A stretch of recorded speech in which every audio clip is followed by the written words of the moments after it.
Salve, salve galera, eu sou o Denis Bofarim e este é o meu, o seu, o nosso canal que revela o que a religião esconde. E antes de começar o vídeo, já deixa o seu like e se inscreva no canal se você não é inscrito e ative o sininho de notificações para receber os próximos vídeos. Como eu falei que viriam revelações. E no vídeo de hoje eu vou trazer aqui revelações. Em um dos últimos vídeos nós vimos sobre a Torre de Babel.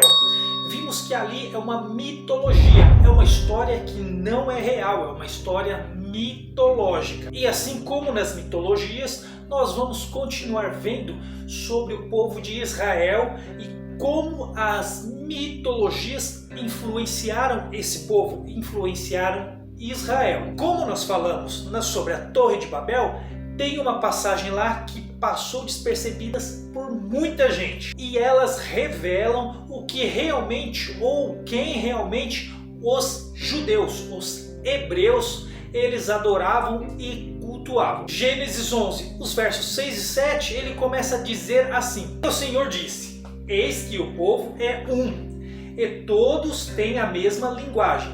Isso é apenas o começo. Agora não haverá restrição para tudo que intentam fazer. Prestem muita atenção agora no que está escrito. Vinde, desçamos e confundamos ali a sua linguagem, para que um não entenda a linguagem do outro. Prestaram atenção que ele chama outros para descer ali com ele, e ele diz, confundamos, como se todos aqueles que fossem descer com ele confundissem a língua. Porque ele diz, vinde, confundamos. Religiosos utilizam da Trindade para tentar explicar essa passagem. Não só essa, como algumas outras que têm o mesmo sentido. Só que a verdade é que religiosos tentam tapar os buracos com justificativas, com especulações, com conjecturas, por não terem as respostas, ou por não irem atrás ou ignorar o conhecimento, tapam esses buracos, essas lacunas com doutrinas falsas, e assim eles colocam uma mentira e tem que sustentar uma mentira com outra. Mas olha só, ele diz, vinde, descemos. Então ele chama outros, como se dando a impressão de que houvessem outros deuses ali com ele. Para a gente voltar mais um pouquinho, ali em Gênesis 3, o verso 22 vai dizer assim: Então disse o Senhor Deus, eis que o homem se tornou como um de nós, conhecedor do bem e do mal. Assim que não estenda a mão e tome também da árvore da vida e coma e viva eternamente. O homem se tornou como um de nós, como um daqueles que haviam ali naquele momento.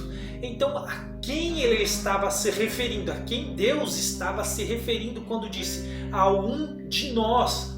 E também na mitologia da Torre de Babel, quando ele disse, vinde, descemos. Gênesis capítulo 1, verso 26, que diz assim, também disse Deus, façamos o homem à nossa imagem e semelhança. Não precisa ler o resto, mas aí já dá para entender que ele diz, façamos, como se tivesse vários deuses fazendo o homem à sua imagem e semelhança.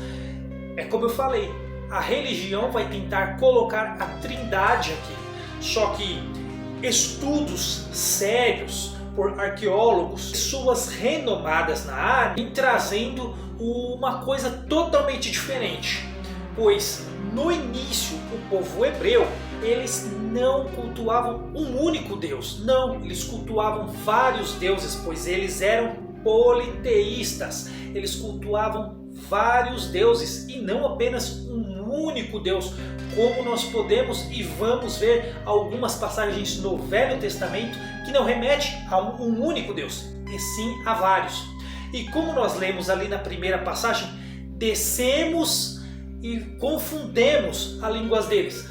Nesse princípio também, Deus ele não era onipresente, e sim tinha características humanas. E vocês vão reparar que é exatamente como o Monte Olimpo, onde Zeus é o deus principal e ali existem outros deuses que vivem no Monte Olimpo, no céu, e ali ele observa os homens. Então, Nesse princípio, no início, antes do cativeiro babilônico, os hebreus eles cultuavam vários deuses e é isso que nós vamos ver no vídeo de hoje. Ele não remete a deuses com onipresença e sim com características humanas, porque se Deus tem que descer de lá até o homem para ver o que ele está fazendo, ele não é onipresente. Ele tem que sair do lugar que supostamente ele estaria já naquele local que ele foi. Por isso ele não é onipresente. Algumas passagens na Bíblia não dá a ideia de um Deus onipresente. Então, quando tudo isso começou? Na verdade, eles começaram isso através do zoroastrismo, quando o zoroastrismo começou a influenciar o povo hebreu depois do cativeiro babilônico. Mas antes era completamente diferente. E é isso que nós vamos ver. Vamos ver a diferença entre o Novo Testamento e o Velho Testamento, com algumas passagens que claramente não se remete a um único Deus, mas a vários deuses que têm características humanas e não é onipresente. Ele precisa descer do céu, que inclusive o céu é uma outra característica de que Deus não é onipresente. Porque se o trono dele está lá no céu e ele fica lá e ele tem que descer para falar com o homem, significa que ele não está em todos os lugares ao mesmo tempo.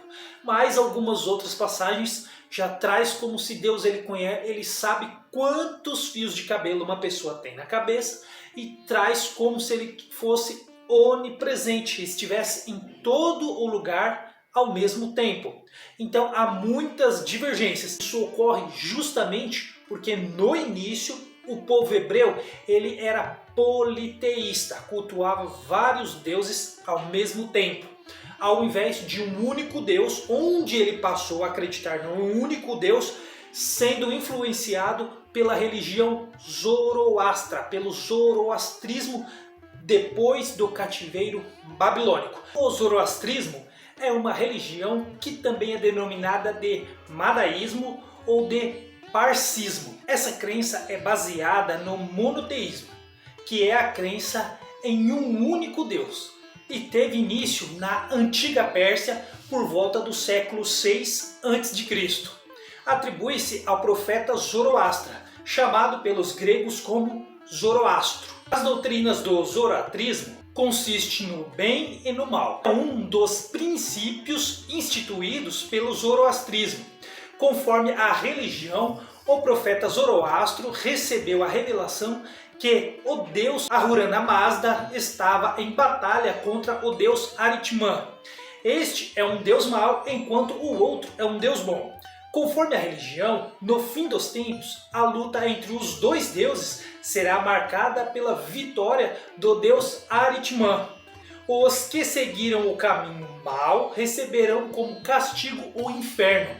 Outra doutrina do zoroastrismo é a ressurreição dos mortos. No zoroastrismo, acredita-se que os mortos irão ressuscitar. Além disso, os adeptos creem na existência de um paraíso, como também no purgatório e no inferno. Então, antes de nós vermos algumas passagens do Velho e do Novo Testamento, vai nos mostrar isso. Vamos ver então algumas características do Egito, que é primeiramente onde o povo hebreu foi influenciado.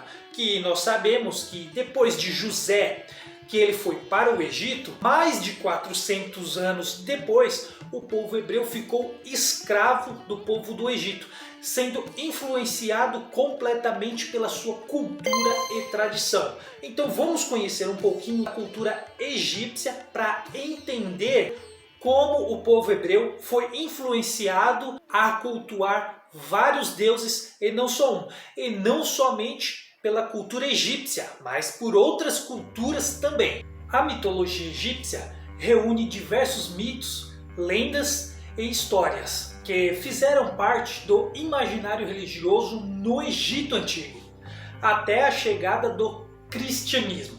É isso mesmo que você ouviu. Na antiguidade, a religião egípcia era baseada no politeísmo, ou seja, o culto a vários deuses que ocorriam geralmente nos templos dedicados a eles.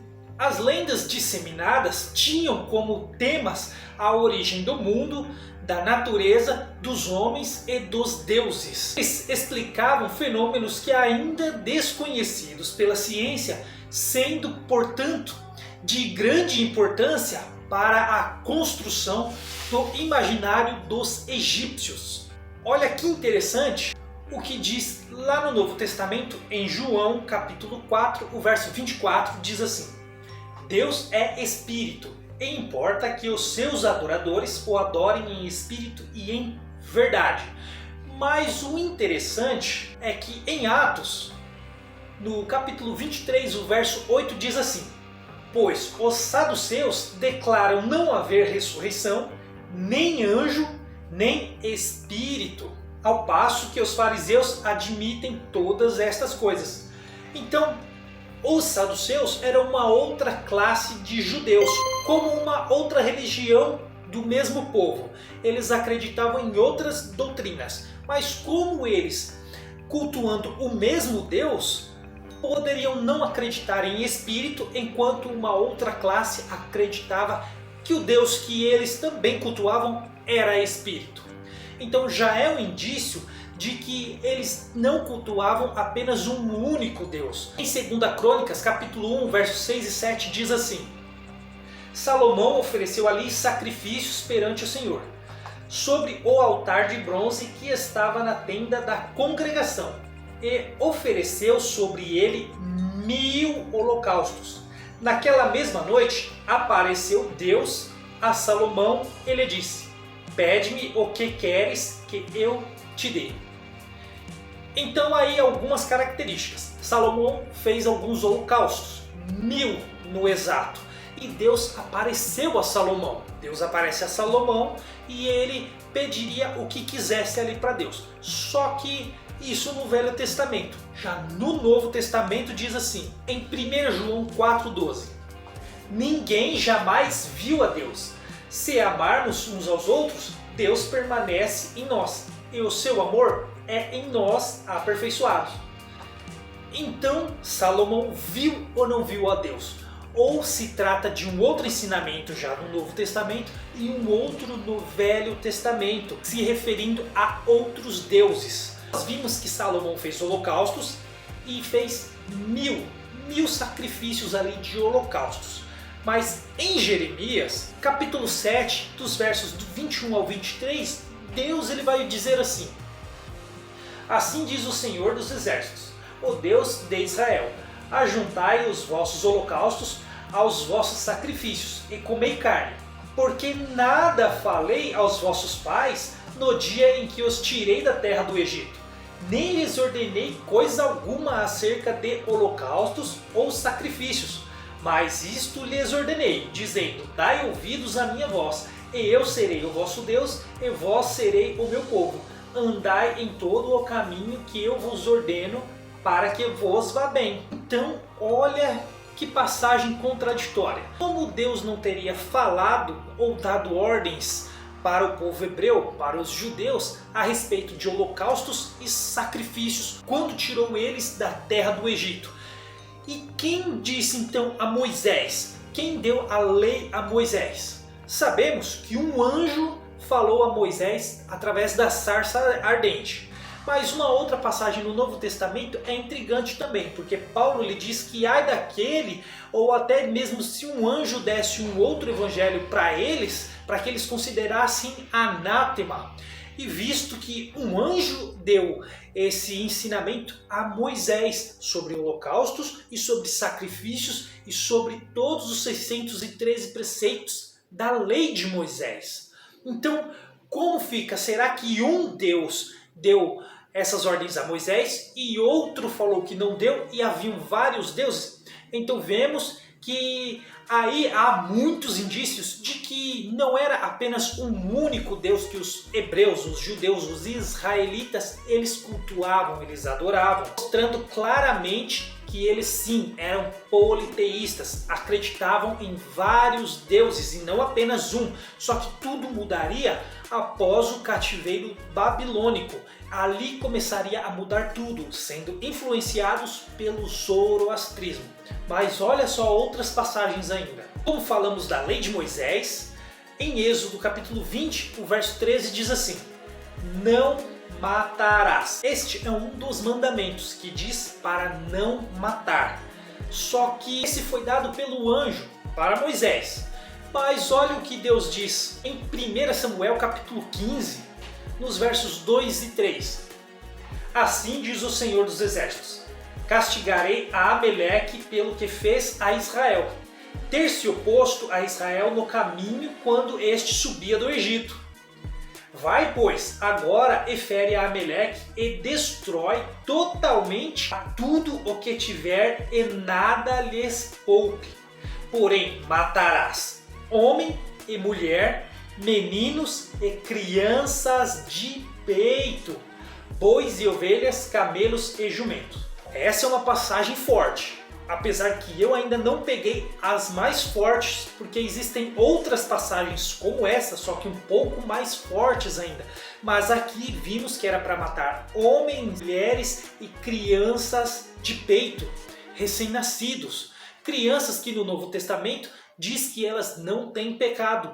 E Deus mesmo, que entregou a lei para Moisés, colocou um mandamento que não matarás. Mas esse mesmo Deus pede para matar inclusive crianças de peito. Nesse caso, a religião também rebola e, por não ter resposta, justifica, coloca conjecturas, especulações, tudo para negar uma passagem como essa. Mas, novamente, ainda fica muito claro que não se trata do mesmo Deus, mas sim de vários deuses. E não é à toa que no Velho Testamento Deus ele tem vários nomes e não apenas um nome.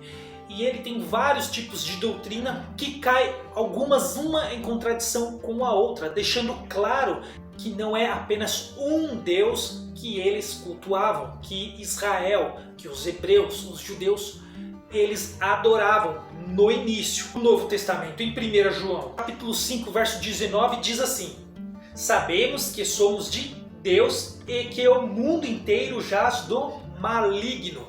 Então, no Novo Testamento, ele diz que o mundo jaz do maligno. Mas no Velho Testamento, em Salmos, capítulo 24, do verso 1 ao 3, vai dizer assim: ao Senhor pertence a terra e tudo o que nela se contém, o mundo e os que nela habitam. Fundou-a ele sobre os mares e sobre as correntes estabeleceu. Quem subirá ao monte do Senhor? Quem há de permanecer no seu santo lugar? Então vemos que no Velho Testamento não há alguém que possa se opor a Deus, combater o próprio Deus, ou no caso os deuses que falavam com os hebreus.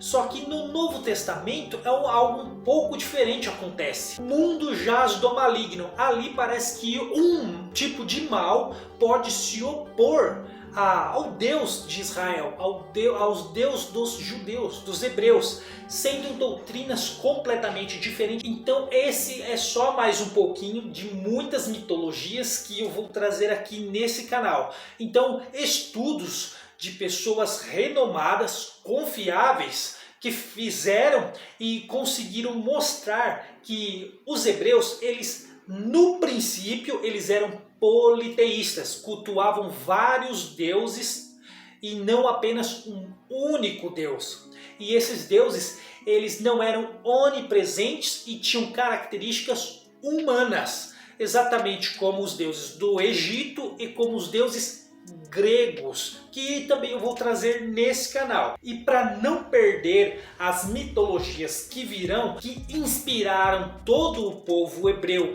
nas escrituras, na Bíblia, então deixe o seu like, não se esqueça de se inscrever no canal e ativar o sininho para não perder os próximos vídeos, porque eu trarei aqui agora as mitologias que inspiraram o povo hebreu e a escrita da Bíblia, mas que a religião nunca vai mostrar para as pessoas. Então, por enquanto, este foi o vídeo. Eu espero que você tenha gostado e eu espero você no próximo vídeo. Até lá!